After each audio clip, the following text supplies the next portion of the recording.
You are just cattle to me. This story goes back pretty much 20 years now. To set the scene, I was working for a then cable TV company.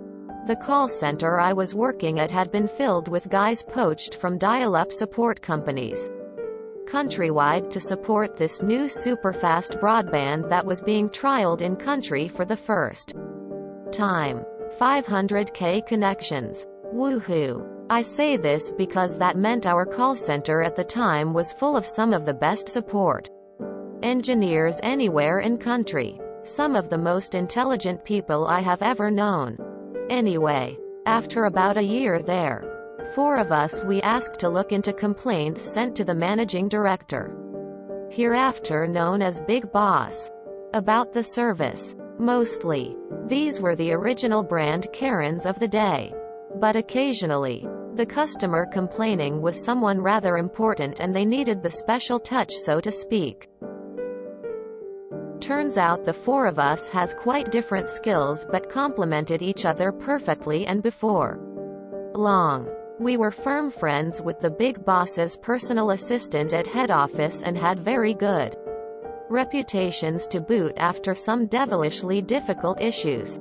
Oh yeah, this is before Google, so being good meant you knew your shit, not just how to look it up.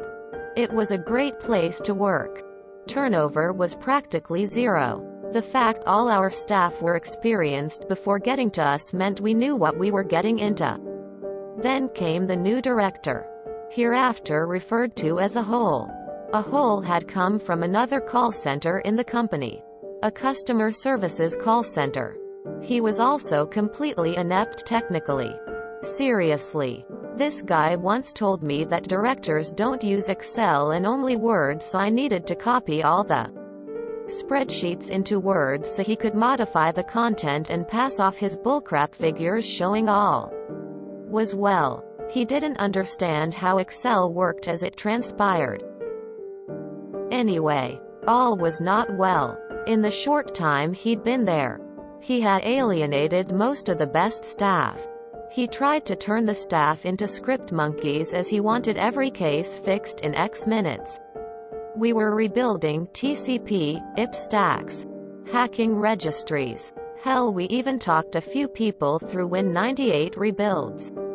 You ever tried to talk your gran through changing a ringtone over phone? Now try imagining getting gran to rebuild Windows after Macashit and Spymantec competed to see which could screw up her machine faster. Now try doing it in 10 minutes. Or get hauled into a hole's office to be screamed at for fucking up his figures. Morale was utterly obliterated and we started losing good people. Head office knew something was wrong, so sent word down the line the big boss was coming for a meet and greet. That line went through a hole. So of course, on that day, some of the more vocal amongst us were voted off. Those selected to meet the big boss were, I think the nice word is sycophants, or people who were instructed what to say and followed out of fear. Upshot. Big Boss went away thinking all was well, and there must be some other reason for the issues on site. My breakpoint came when my team was given an impossible task. By this point, I'd already handed in my 30 days. Was about to become a dad, so needed to get a proper career going. He wanted a flow diagram of every possible fault we were dealing with and its solution. And he wanted it all on a single piece of A3 paper. We objected. He demanded. We failed. We got reamed. Our manager got reamed. And let me tell you, she defended the hell out of us. We tried in vain to explain the nature of the calls. To explain that the reason we paid these very clever people to do this job was because they were essentially playing tech support to a nation of people who had turned a computer on for the first time ever today. Did something they didn't know was stupid and broke their machine. That means their internet didn't work. Hence, our problem. His response. At a volume comparable with a tornado jet taking off at full burner. I don't give a fuck. Let me get this through your stupid fucking heads. You are nothing and I am a director, and when I tell you to do something, you do it or I will fire every single one of you. I can replace any one of you anytime I want because you are nothing but cattle. Now get the fuck out of my office.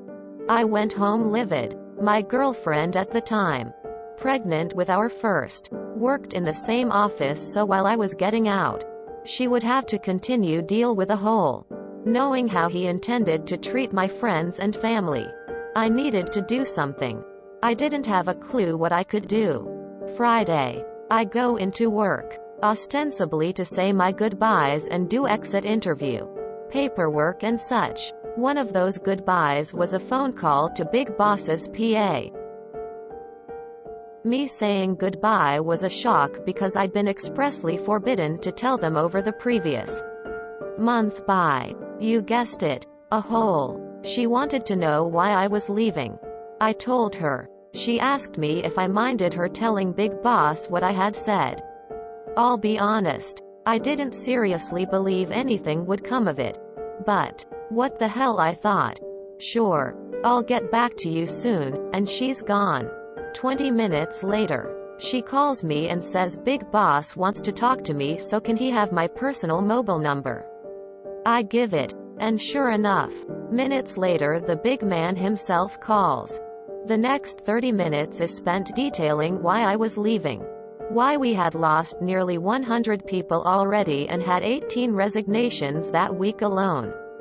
Why didn't I hear about this when I was there the other week? So I related the little personnel shuffle and the threats.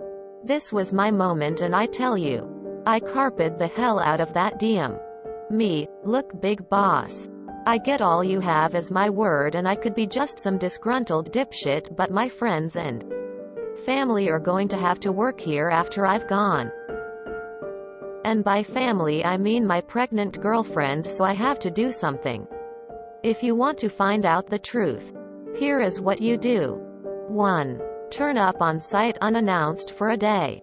2. Send out your own email to the site as soon as you arrive, giving no time for a hole and his cronies to get to anyone. Tell them to come to you if they have any concerns. 3. Here is a list of people that should corroborate much of what I've said. The rest, it's up to them if they want to do something. Then decide if I'm a dipshit. After a bit more chatting, the call ended and I went back to say goodbye to everyone. I told a few people, including my manager, what I'd done, and told them if Big Boss did turn up, to get in there and tell him what's going on. Then I bid them all farewell and said I would see them all at the mass leaving due at the end of the month. I'm at my new job the Tuesday after, and I get a text from the GF. Holy shit. Big Boss is here unannounced. More texts from other ex-colleagues saying pretty much the same thing. From what I gathered afterwards, Big Boss did exactly what I suggested. And it played out pretty much as I thought it might. There was a queue. A long one. That night, a hole was summoned to Big Boss's impromptu office, and after that meeting, he went home. He was never seen again. I did get a call from Big Boss. He can't discuss details, but I'll be very pleased to know I'm not a dipshit. Leaving due was pretty cool too. I think. On entry, I was told I wouldn't be paying for a single drink that night. From there my memory goes from fuzzy to total blank. The hangover the next 2 days was brutal, but totally worth it. Update. A few people have asked if we knew any more on a hole after the fact. So I went looking. I went looking again on things like LinkedIn and such, and after a lot of looking, fairly common name, I bashed in the right combo of name and company and found him. LinkedIn confirm he lost his job in 2001 when this all happened. He eventually found a new job in 2002. But it seems he bounced through a few companies with pretty big gaps in his work history. Currently seeking new opportunities for the last 4 years. Excel? It's a fad. Haha. I once had a boss tell me not to use Google because they could go out of business any day now. Well done, hands clapping. Remember, people don't quit jobs, they quit managers. MD? I know it's not medical doctor, but what is that? I carped the hell out of that diem, rotful from us Catholic school kids who had to take Latin. Well done. Glad to find a 20-year-old treasure. Also in deep awe that since 20 years, and God knows how much more, this world is still producing the finest a-holes. Much like the one you had to deal with. Very steep learning curve ahead, I guess. Gotta be careful of cattle. Just as that one song said. He was a scrawny calf who looked rather woozy. No one suspected he was packing an Uzi cows with guns. One of the top managers at our company, one level below sea level, told me he doesn't know how to use Excel. He says he usually does all calculations on a piece of paper and then writes it down in Excel. He was amazed when I showed him how to sum two cells that were not next to each other. As a process analyst by trade, asking someone to map out an end-to-end process of fault resolution on a single A3 page is simply ludicrous. Nice. Wow, that was an awesome revenge story. I hope a hole got what he had coming. I beseech you, put in paragraph breaks. That was a very satisfying tale. I hate that kind of boss with the fury of 10,000 suns. Well played. Op. Well played. This is good, man. Some people just let power go to the head and make them both sloppy and stupid. You did it clean. Any news on a hole after he was fired? It is usually brutal when a person's assholery finally catches up to them. Great job, Op. If you enjoyed this video, please check out our playlists full of similar content. Epic Haircast is like doom scrolling for your ears. Please like, share, and subscribe.